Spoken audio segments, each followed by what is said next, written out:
Shalom, teman-teman profesional dimanapun berada, puji Tuhan. Sore hari ini saya Liana Haryanto dapat kesempatan untuk memberikan sharing tentang bagaimana menyeimbangkan antara kehidupan rohani dan kehidupan sekuler kita.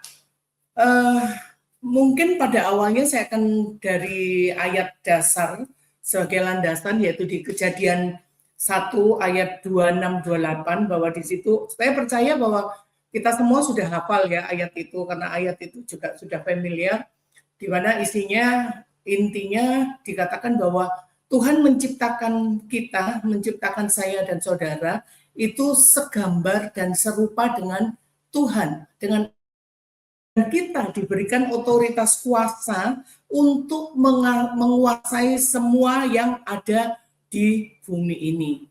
Artinya apa, teman-teman?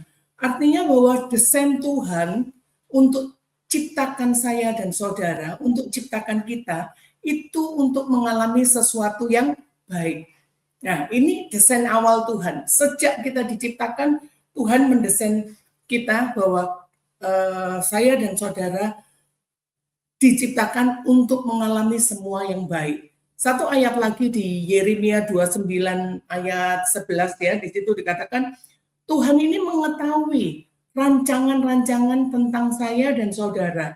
Di mana di situ dikatakan rancangan damai sejahtera, bukan rancangan kecelakaan, untuk memberikan kepada saya dan saudara masa depan, hari depan yang penuh dengan harapan.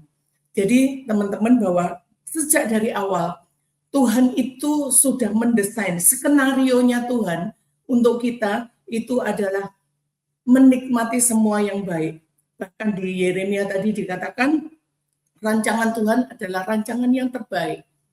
Yaitu apa? Keberhasilan dan kesuksesan. Itulah rancangan awal Tuhan untuk saya dan saudara. Nah, jadi harusnya bagi orang percaya yang saat ini mungkin menikmati suatu kesuksesan, menikmati suatu keberhasilan, itu harusnya ngerti tentang hal ini.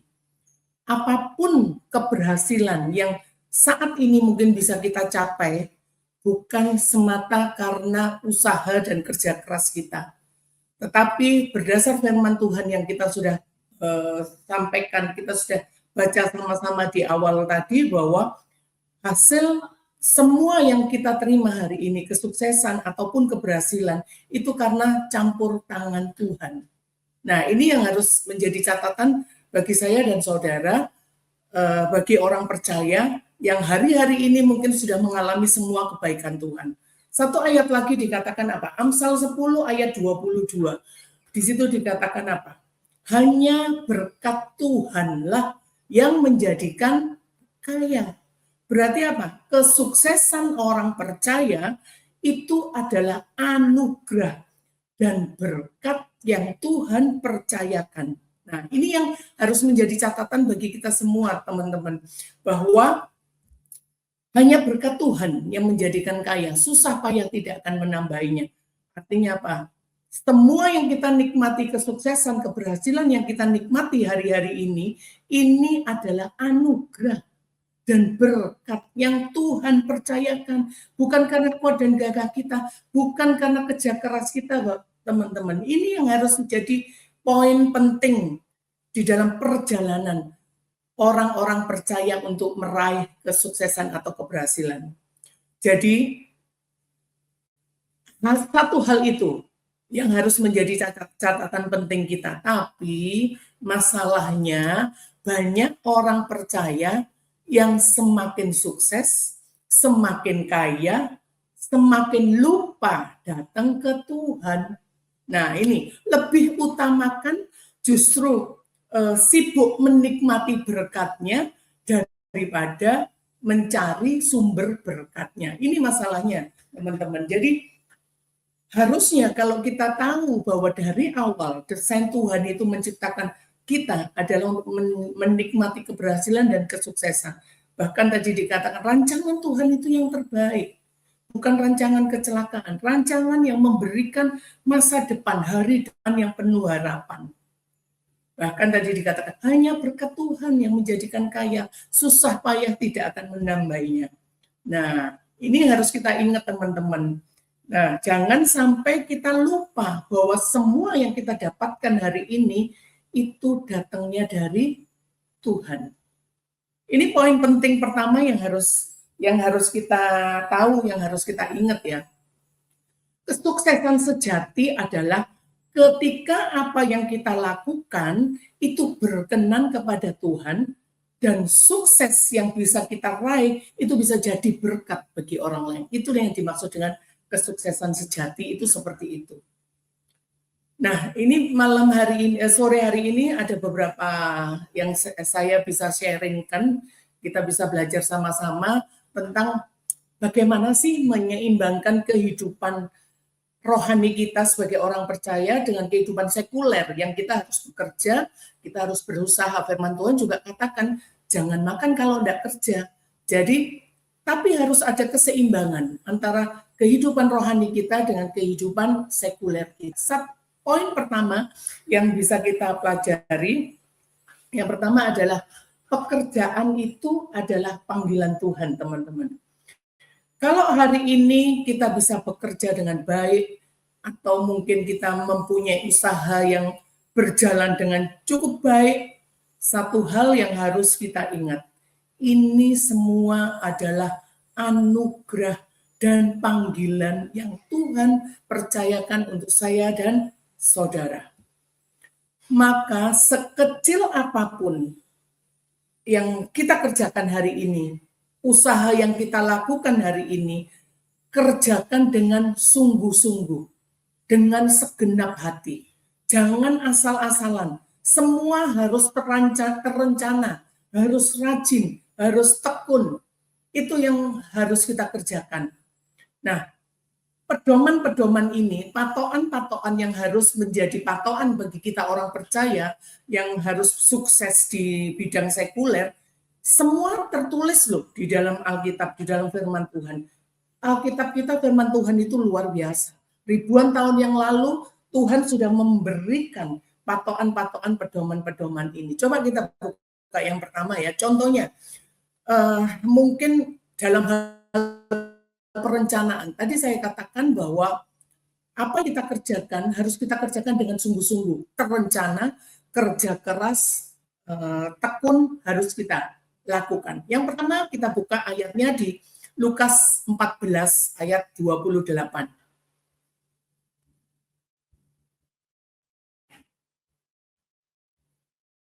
Lukas 14 ayat 28, demikian firman Tuhan.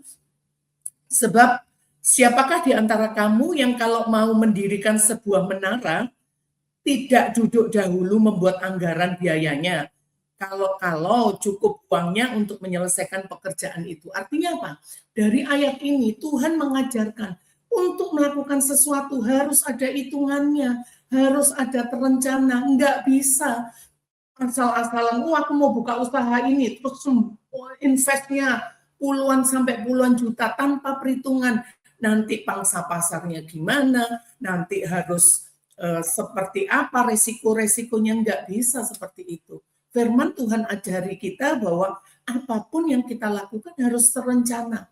Di sini dikatakan, apakah kamu untuk mendirikan menara tidak duduk dulu untuk membuat anggaran biayanya. Ini yang Tuhan luar biasa. Firman Tuhan ajarkan hal ini luar biasa untuk para profesional-profesional seperti kita ya. Satu ayat lagi, contoh yang lain, mungkin dalam mengerjakan sesuatu harus kerja keras, harus sungguh-sungguh, harus tekun. Kita buka ayatnya di Pengkhotbah 9 ayat yang ke-10.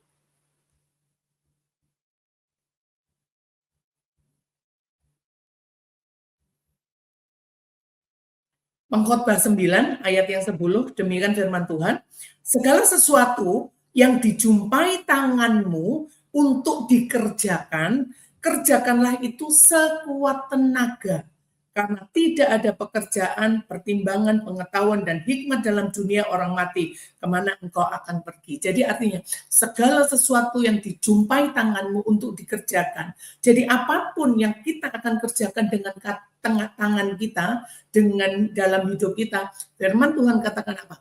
Kerjakanlah itu sekuat tenaga. Artinya apa? Kerja keras, sungguh-sungguh, tekun, perhitungan harus. Tetapi saat kita mengerjakan, jangan terus menganggap remeh, terus kerja seenaknya sendiri nggak bisa, teman-teman. Tapi harus kita kerjakan dengan sekuat tenaga. Satu ayat lagi, Amsal 10 ayat 4.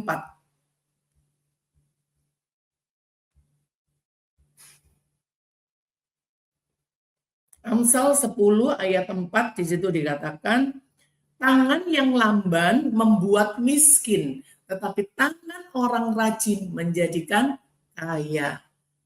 Teman-teman, saya percaya seperti kita, orang-orang profesional, tujuan kita adalah bisa menjadi berkat bagi orang lain.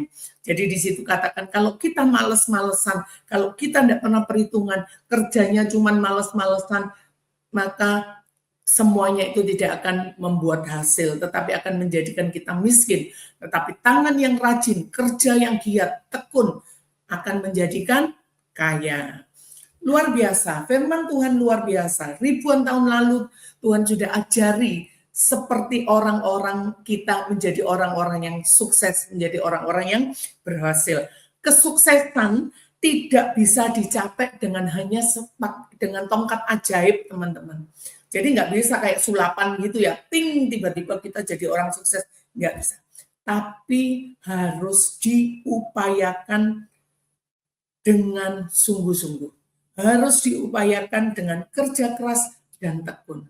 Saya percaya teman-teman, kalau kita pelajari dari 2 ayat ini aja, kita harus perhitungan, kita harus terencana. Terus setelah itu kita harus kerjakan semua dengan rajin, dengan giat dan tekun. Saya percaya kok Tuhan akan bawa kita semakin naik dan tidak akan pernah turun. Satu ayat lagi ya. Saya tertarik waktu saya merenungkan tentang hal ini untuk sharing tentang untuk orang-orang profesional, untuk orang-orang sekuler, bisnis. Saya tertarik banget. Saya temukan ayat-ayat yang luar biasa, teman-teman, untuk mensupport kita. Jadi kita bisa bekerja dengan sesuai yang Tuhan mau. Satu ayat lagi, Kolose 3 ayat 23.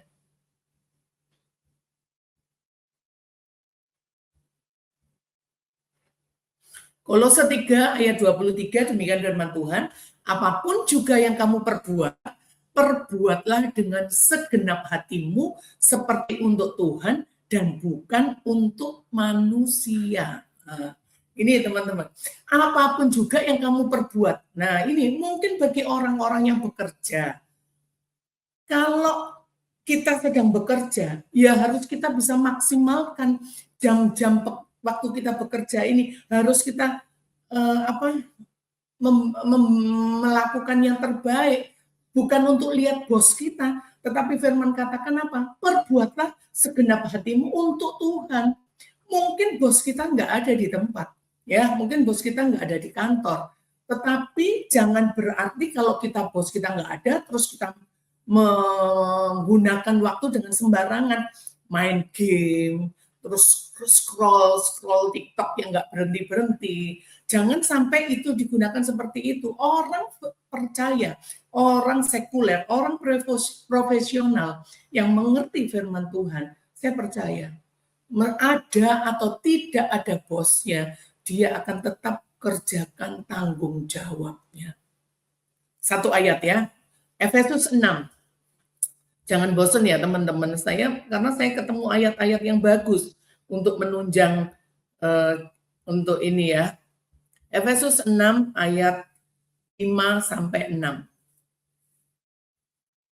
Efesus 6 ayat 5, demikian firman Tuhan, hai hamba-hamba, taatilah Tuhanmu yang di dunia dengan takut dan gentar, dan dengan tulus hati sama seperti kamu taat kepada Kristus. 6.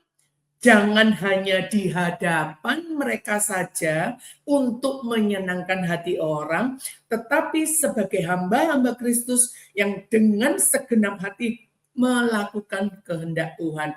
Jadi ada atau tidak ada bosnya, kalau kita tahu firman itu, saya harus taat. Meskipun pimpinan saya nggak ada, tapi saya harus taat kepada saya bekerja bukan untuk manusia, tapi saya lakukan sini semua untuk Tuhan.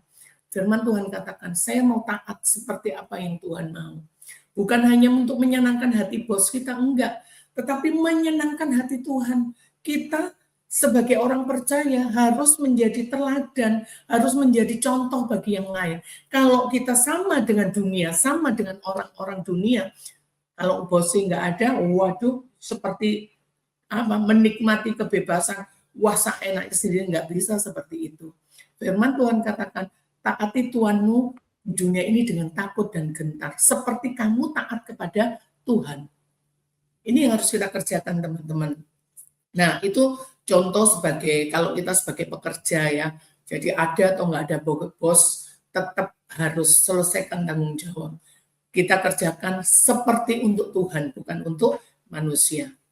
Contoh lain, mungkin kalau kita sebagai pengusaha ya, sebagai pengusaha pun juga ada aturannya. Kita harus mengelola usaha yang kita lakukan ini dengan takut akan Tuhan dan menjalankan prinsip-prinsip kekristenan. Jangan sampai, contoh, misalnya kita bergerak di bidang penjualan ya, di bidang penjualan barang. Terus kita lagi promo barang-barang itu.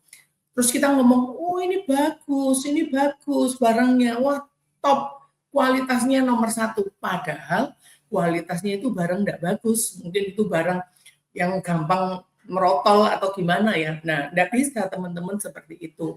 Jadi ya bagus katakan bagus, jelek katakan jelek. Kenapa? Kebohongan, mungkin kebohongan kecil dan mungkin nggak sampai membuat orang apa mati atau apa, tapi semua meskipun kecil bohong itu Tuhan nggak mau. Kita buka ayatnya ya, di Ulangan 25 ayat 16.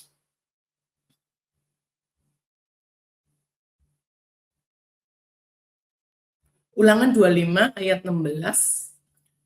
Sebab setiap orang yang melakukan hal yang demikian, setiap orang yang berbuat curang adalah kekejian bagi Tuhan. Nah, ini teman-teman. Jadi kalau kita sebagai pengusaha, kalau kita ngomong, kalau kita harus promo barang itu, oh ini barangnya kurang bagus, oh ini barangnya sedikit murah karena kualitasnya memang kurang bagus, beda dengan yang ini, harganya lebih mahal karena memang kualitasnya bagus. Nah, kita harus ngomong terus terang seperti itu. Kita enggak boleh mengejar keuntungan aja, akhirnya halalkan semua cara. Barang yang enggak bagus dipromosikan bagus. Nah, ini enggak seneng. Tidak seperti yang Tuhan mau.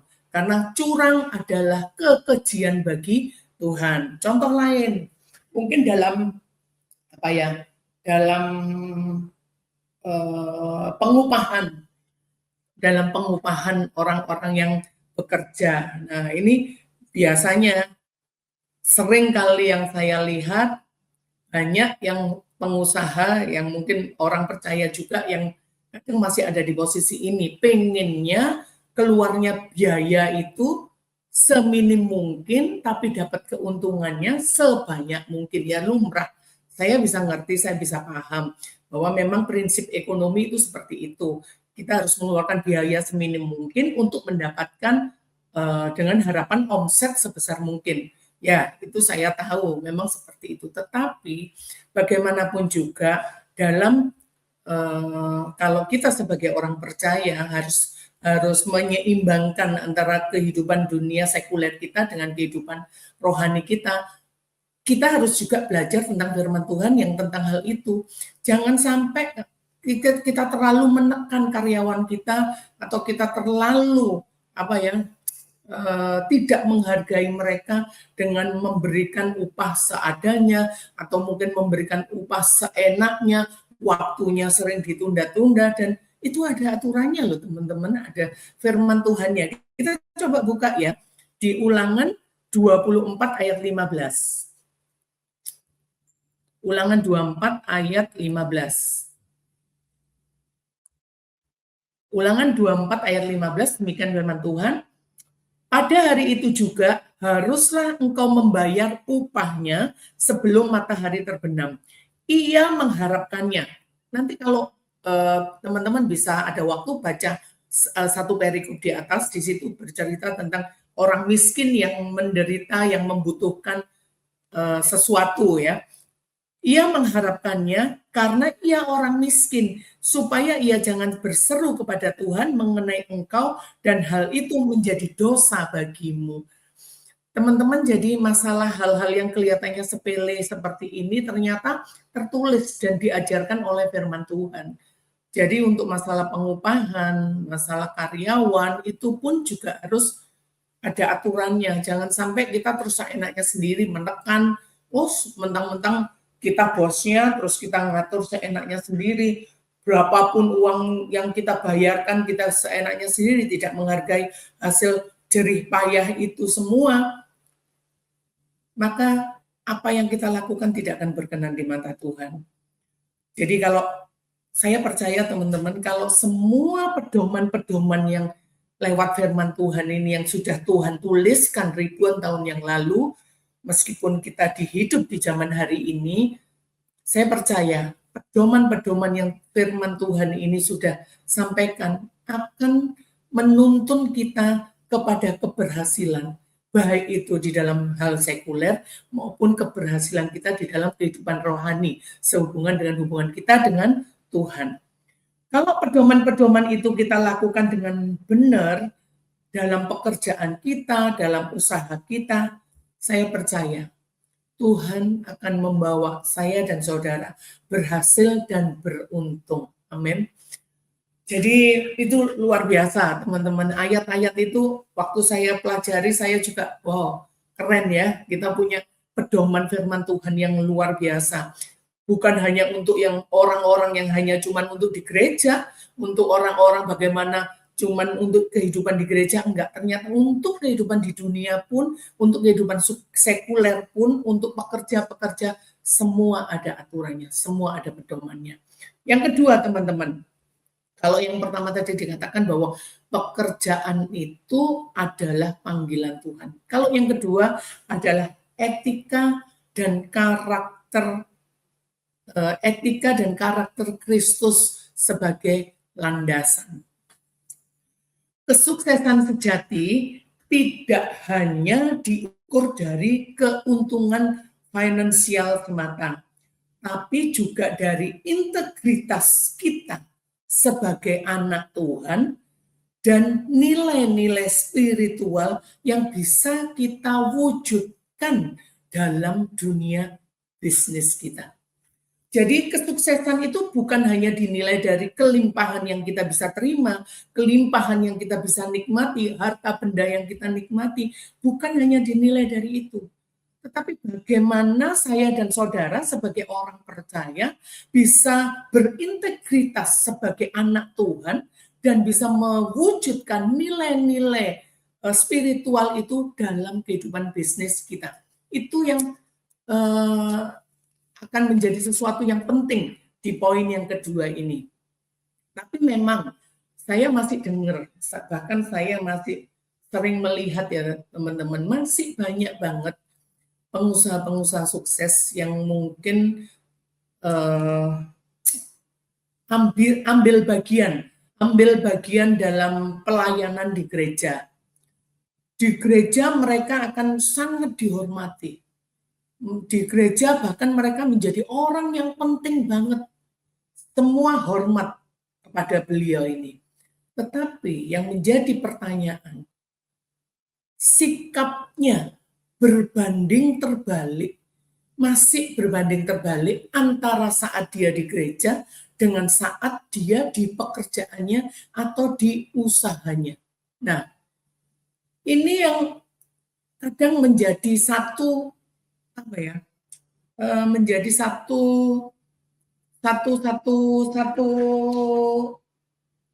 membuat satu pandangan yang tidak benar gitu loh. Akhirnya orang menilai, waduh, di pelayanannya seperti itu, tetapi di usaha atau pekerjaannya masih banyak seperti tidak ada kasih, semena-mena dengan karyawan, bahkan perkataan-perkataan kotor yang keluar, tak enaknya sendiri, tidak ada toleransi sama sekali, bahkan mungkin tidak jujur dalam keuangan pajak, dan semua itu masih banyak saya dengar dan saya perhatikan, masih saya sering melihat hal seperti itu.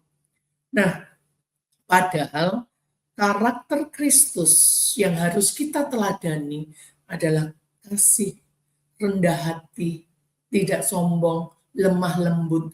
Itu yang harus kita terapkan, bukan hanya di gereja saat kita ketemu dengan komunitas rohani, tetapi seharusnya semua karakter Kristus yang harus kita teladani itu kita praktekkan dalam kehidupan kita sehari-hari, termasuk di pekerjaan kita dan di usaha kita. Nah, tetapi kenyataannya masih sering tidak seperti itu. Bahkan saya sering dapat sharing dari teman-teman yang juga bercerita bahwa bosku ini donatur besar di salah satu ministry, di salah satu gereja. Tetapi kalau di pekerjaannya, wow, berbeda banget gitu loh, saat mungkin di gereja shalom, terima kasih, Tuhan berkati, tetapi saat di pekerjaannya saya tidak bisa ngomong di sini, kasar banget gitu loh. Jadi hal itu tuh masih sering terjadi, teman-teman. Yang harusnya kita ini justru menjadi teladan, menjadi contoh, itu bukan di dalam gereja, tetapi kita harus jadi teladan, jadi contoh itu saat kita di luar gereja, saat kita bertemu dengan orang dunia, supaya apa? Supaya orang dunia melihat, oh ternyata orang Kristen itu seperti itu ya, luar biasa, kasih, nggak sombong, halus, lemah lembut. Jangan malah jadi batu sandungan gitu loh. Kalau kita antara yang di saat posisi kita di gereja, di lingkungan rohani, dengan di lingkungan sekuler kita masih berbeda 180 derajat, kita malah jadi batu sandungan. Padahal kita harusnya jadi terang bagi orang di dunia ini. Kita buka satu ayat di Matius 5 ayat 16.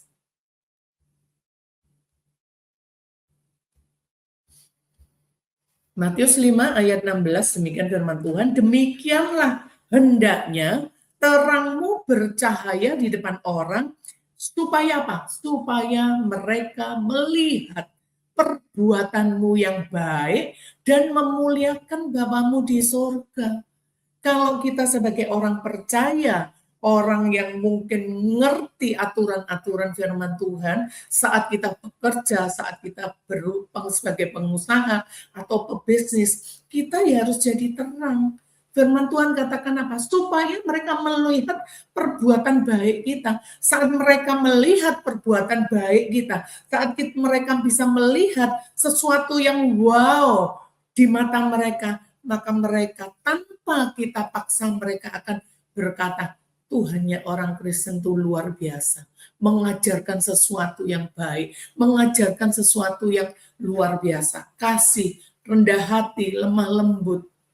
Tanpa kita ngomong, tanpa kita harus promosikan Bapak kita, Tuhan Yesus kita, orang akan melihat perbuatan kita ini justru lebih berbicara daripada pembicaraan kita. Itu yang harus kita tahu, teman-teman, bahwa apa yang kita lakukan di dalam dunia kehidupan sekuler itu yang akan menjadi contoh bagi mereka, yang akan menjadi teladan bagi mereka, sehingga saat etika dan karakter Kristus itu kita terapkan, maka akan terjalin hubungan yang harmonis antar pekerja, antar pemimpin dengan karyawannya, antar mungkin dengan klien atau kolega kita. Nah, kalau semua itu bisa terjalin dengan harmonis, maka hubungan dalam pekerjaan ini akan langgeng, akan saling support, tidak akan saling menjatuhkan.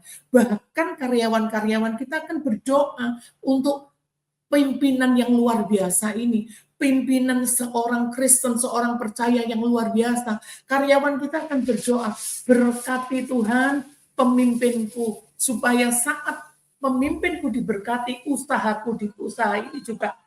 ini juga diberkati, maka semua akan boleh menjadi kemuliaan bagi nama Tuhan. Itu yang harus kita kerjakan. Kalau tidak seperti itu, maka kita akan jadi batu sandungan. Apa bedanya pemimpin seorang Kristen dengan orang-orang yang biasa di luar sana? Itu nggak ada bedanya gitu loh. Jadi kesuksesan sejati saat kita bisa menyeimbangkan antara rohani dan sekuler kita. Sekali lagi, kesuksesan sejati itu saat kita bisa menyeimbangkan antara kehidupan rohani dan kehidupan sekuler kita. Kita coba buka ayatnya di Roma 14 ayat 18.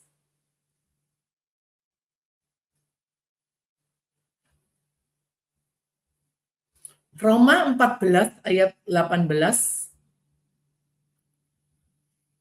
Karena barang siapa melayani Kristus dengan cara ini, ia berkenan kepada Allah dan dihormati oleh manusia. Saya percaya teman-teman, kalau kita lakukan apapun berdasar pedoman-pedoman yang kita sudah pelajari di atas tadi, kita melayani Tuhan sama dengan saat kita melayani manusia atau orang-orang di sekitar kita, maka apa yang kita kerjakan ini akan mendapat perkenanan Tuhan dan akan dihormati oleh manusia. Sukses di mata Tuhan dan sukses di depan manusia.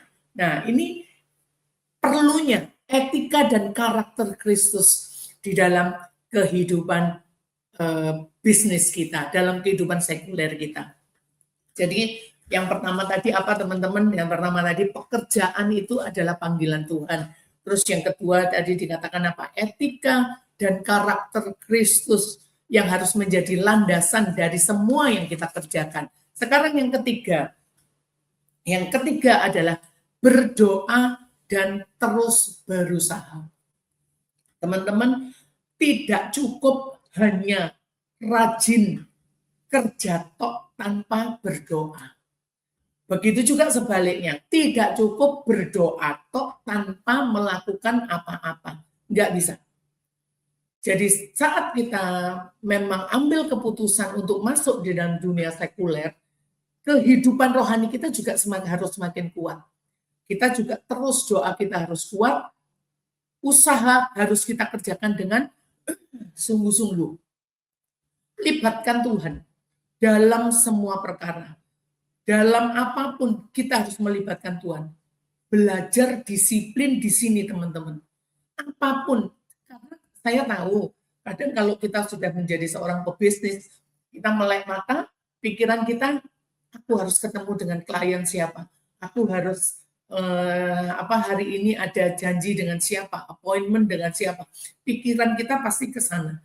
Tetapi disiplin, kita harus belajar disiplin. Apapun kita mulai hari ini, apapun yang akan kita mulai kerjakan, awali dengan doa. Libatkan Tuhan. Tuhan, aku hari ini mau ketemu si A.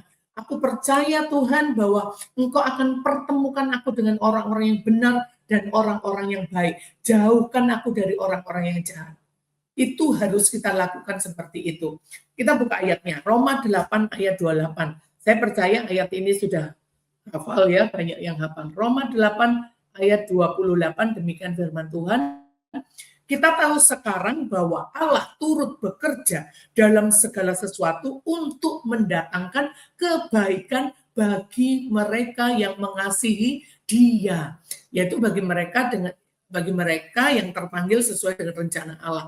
Di sini dikatakan Allah turut bekerja. Makanya poin pertama tadi saya sampaikan apa? Libatkan Tuhan dalam segala hal.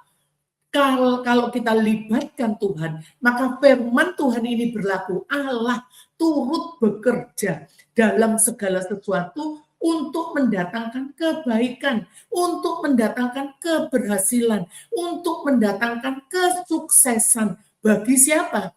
Bagi mereka yang mengasihi Dia. Siapa orang-orang yang mengasihi Dia? Orang-orang yang mengasihi Tuhan adalah orang-orang yang melakukan firman Tuhan. Orang-orang yang tahu aturan Tuhan. Jadi sebelum kita mulai pekerjaan, libatkan Tuhan dalam segalanya. Apapun kerjaan yang kita hadapi, Tuhan hari ini saya harus bayar tagihan supplier yang berjumlah puluhan juta. Tuhan saya percaya Tuhan siapkan dananya supaya saya bisa menyelesaikan pembayaran untuk supplier ini. Saya percaya kok di sini Tuhan akan turut bekerja untuk mendatangkan kebaikan. Saya yakin di luar pikiran kita Tuhan akan siapkan semua yang kita sudah serahkan di tangan Tuhan. Saya percaya apapun yang kita kerjakan pasti Tuhan campur tangan. Kalau Tuhan campur tangan, maka Tuhan akan mendatangkan kebaikan untuk pekerjaan kita. Yang kedua, minta Tuhan untuk minta Tuhan untuk memberkati tangan-tangan kita. Tuhan berkati tanganku. Aku percaya apa yang aku kerjakan dengan kedua belah tanganku, kau jadikan berhasil dan beruntung di dalam nama Tuhan Yesus. Ada ayatnya. Kita buka di Mazmur 90. Mazmur 90 ayat yang ke-17. Mazmur 90 ayat yang ke-17, demikian firman Tuhan. Kiranya kemurahan Tuhan Allah kami atas kami dan teguhkanlah perbuatan tangan kami. Ya, perbuatan tangan kami teguhkanlah itu. Saat kita minta Tuhan, aku serahkan hari ini Tuhan pekerjaanku, usahaku ke dalam tangan-Mu. Aku percaya Engkau mendatangkan kebaikan untuk pekerjaanku. Aku percaya Engkau mendatangkan kebaikan untuk usahaku. Dan aku percaya Tuhan Engkau memberkati kedua belah tanganku. Apapun yang aku kerjakan, Kau jadikan berhasil dan beruntung di dalam nama Tuhan Yesus.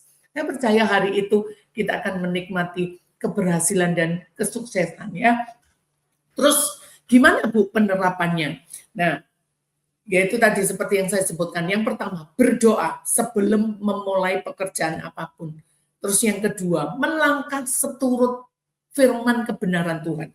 Saya percaya sebagai orang percaya kita punya patokan itu ya, kita punya patokan pedoman dari firman Tuhan itu. Saya percaya orang-orang percaya yang sedang berbisnis, orang-orang percaya yang sedang sebagai profesional muda, begitu juga taat dengan firman Tuhan. Mengerti, sering membaca firman Tuhan, sering merenungkan firman Tuhan, dan melakukan firman Tuhan itu, sehingga saat dia melangkah, tahu kebenaran yang mana. Oh, ini harus aku lakukan. Oh, ini enggak boleh. Oh, ini enggak boleh. Ini yang harus aku lakukan. Itu kita harus tahu. Kalau kita enggak pernah baca firman, kita enggak ngerti apa yang Tuhan mau, tetapi kalau kita rajin membaca firman, merenungkan firman, maka apa yang kita kerjakan itu pasti seturut dengan kebenaran. Yang ketiga, berjalan maju dengan tuntunan hikmat Tuhan. Takut akan Tuhan itu adalah sumber dari hikmat Tuhan. Saat kita hidup sehari-hari takut akan Tuhan, menjalankan firman Tuhan dengan benar-benar, saya percaya hikmat itu akan turun di dalam setiap kita. Sehingga saat kita mengambil keputusan, hikmat dari Tuhan itu yang akan luar biasa hasilnya. Bukan dari hikmat dunia. Tapi hikmat itu dimulai dari apa? Takut akan Tuhan. Yang keempat, setelah kita berdoa sebelum memulai pekerjaan apapun, melangkah seturut kebenaran firman dan berjalan dengan hikmat Tuhan, maka yang keempat apa? Yakini dan percaya sungguh-sungguh dengan iman. Apa yang kita kerjakan hari ini tidak akan pernah sia-sia. Karena kita berjalan bersama Tuhan, mulai dari awal pagi kita berjalan bersama Tuhan, kita tahu kebenaran, mana yang boleh, mana yang enggak boleh, terus kita melangkah dengan hikmat Tuhan, yakin dan percaya. Hari ini kita akan menikmati keberhasilan, kesuksesan demi kesuksesan. Sehingga sampai satu titik nanti, kita akan menjadi orang-orang yang diberkati. Karena kita mengandalkan Tuhan. Jadi akhir kata, teman-teman profesional, sekali lagi harus kita seimbangkan antara kehidupan rohani kita dengan kehidupan sekuler kita untuk mencapai sukses hidup saat ini dan sukses di dalam Tuhan. Kesuksesan bukan hanya tentang memiliki kekayaan yang limpah, tapi tentang menikmati kehidupan yang selaras dengan kehendak Tuhan untuk bisa jadi berkat bagi orang-orang di sekitar kita, untuk kita bisa jadi berkat bagi dunia. Jadi sekali lagi, kesuksesan orang percaya yang menjadi profesional, yang menjadi pebisnis, itu bukan dilihat dari kelimpahan harta kita, tetapi bagaimana kita bisa menyelaraskan kehendak Tuhan di dalam kehidupan bisnis kita. Jadi itu teman-teman yang bisa saya sharingkan. Kita tetap berusaha, kita tahu semakin ke depan kondisi ekonomi dunia tidak semakin bagus. Saya tahu nantinya, apalagi sekarang sudah ada AI, bahkan sudah ada robot-robot yang akan bisa dipekerjakan seperti manusia. Saya tahu ke depan nanti pasti lebih tidak mudah lagi. Akan banyak karyawan yang akan dirumahkan karena akan diganti robot-robot itu. Karena robot-robot ini tidak bisa protes, tidak bisa apapun. Bahkan ekonomi pun akan mengalami sesuatu yang tidak bagus. Tetapi percaya, saat kita bisa menyeimbangkan kehidupan rohani kita di dalam kehidupan sekuler kita, saat kita bisa melibatkan Tuhan di dalam pekerjaan kita, di dalam usaha bisnis kita, saya tahu, saya percaya, dan saya yakin Tuhan akan membedakan saya dan saudara dengan orang-orang di luar sana. Karena kita tahu berjalan bersama Tuhan pasti luar biasa. Kita tutup acara ini dengan doa. Bapak, terima kasih, kami mengucap syukur kalau hari ini, sore hari ini kami boleh belajar bersama bagaimana kami sebagai profesional, bagi kami sebagai pebisnis yang harus berjalan bersamamu, sehingga satu titik nanti kami boleh menikmati keberhasilan seperti yang Engkau mau. Sehingga lewat kesuksesan keberhasilan itu, setiap kami orang percaya boleh menjadi berkat bagi orang-orang di luar sana. Terima kasih Tuhan, hamba-Mu selesai berbicara, tetapi hamba percaya firman yang Engkau sampaikan tidak akan pernah kembali sia-sia. Materaikan dengan kuasa darah-Mu, materaikan dengan kuasa Roh Kudus-Mu, sehingga boleh menjadi berkat dan menjadi pedoman untuk di profesional, pebisnis dimanapun berada. Terpujilah Engkau Bapa. Hanya di dalam nama Tuhan Yesus kami sudah berdoa dan kami mengucap syukur. Haleluya. Amin. Terima kasih. Tuhan Yesus memberkati.